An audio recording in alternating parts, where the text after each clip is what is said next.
Quelles sont les limites de la psychanalyse? J'ai pensé récemment qu'il y aurait une autre façon d'aborder la psychanalyse, qui n'est peut-être pas...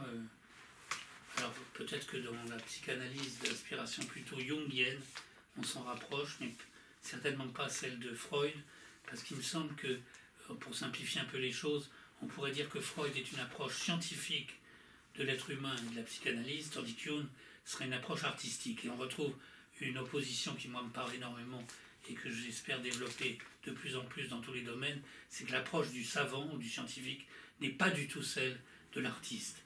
Et Jung est plutôt l'artiste et Freud serait le savant. Et donc, dans la psychanalyse telle qu'elle se pratique, telle que je crois la comprendre, en réalité, un psychanalyste, qu'est-ce qu'il cherche à faire? Je vois les gens autour de moi qui font, comme on dit, une analyse ou qui sont en analyse, en général depuis très longtemps, et donc très souvent on se dit qu'on ne voit pas très bien quoi ça les a vraiment aidés, quoi qu'il y ait des gens qui vous disent que ça a débloqué en eux quelque chose d'incontestable.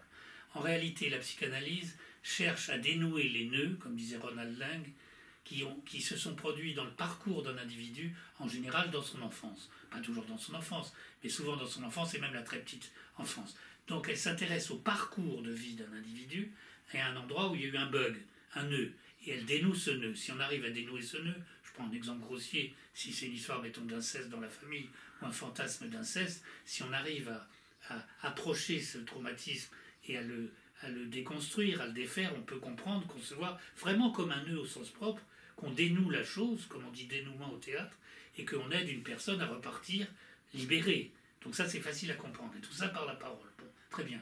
Mais donc, la psychanalyse a tendance, et je le vois dans ses mauvais effets, quand elle dure trop longtemps, à entretenir la personne dans une forme de nombrilisme permanent, qui fait qu'elle revient en permanence à sa blessure, qu'elle gratte sa blessure sous tous les angles, jusqu'à la faire saigner, sous prétexte que ça va le faire du bien. Autrement dit, on revient sur une cicatrice d'un accident du parcours, et on essaye sans arrêt d'y tourner autour. Or, ce qu'oublie la psychanalyse, et moi c'est l'angle qui m'intéresse maintenant, c'est la notion de don.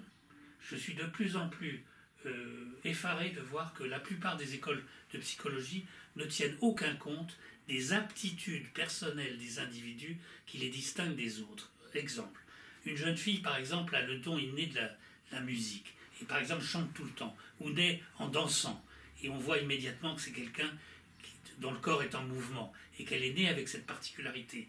Dans les Aurès en Algérie par exemple, les vieilles femmes traditionnellement regardaient dans les mains des nourrissons pour savoir s'ils avaient des anges dans les mains. C'est-à-dire pour essayer de déceler les aptitudes natives avec lesquelles ils apparaissaient dans ce monde.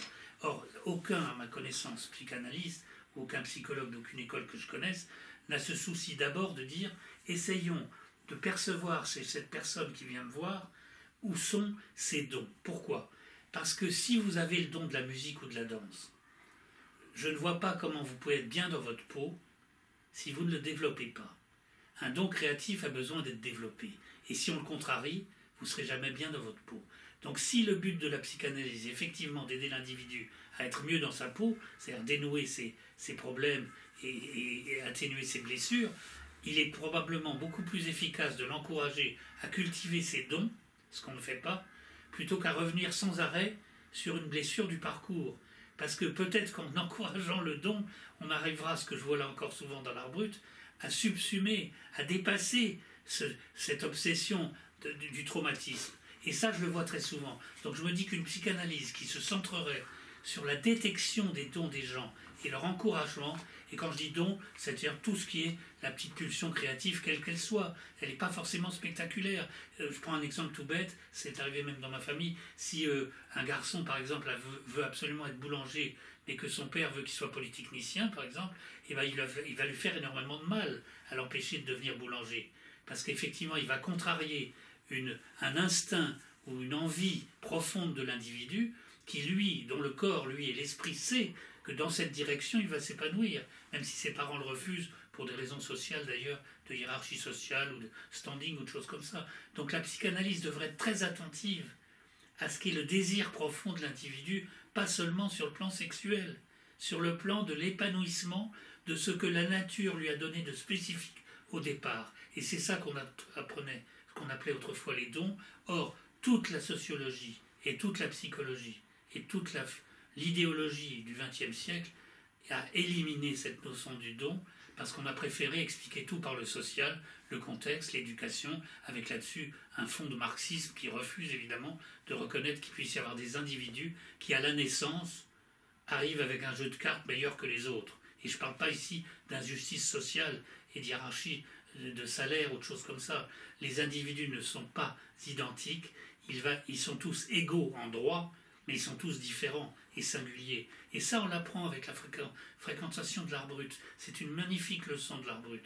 C'est qu'on apprend à quel point les individus sont singuliers malgré le contexte social, malgré tous les obstacles, malgré toutes les catastrophes qui peuvent se déverser sur leur parcours.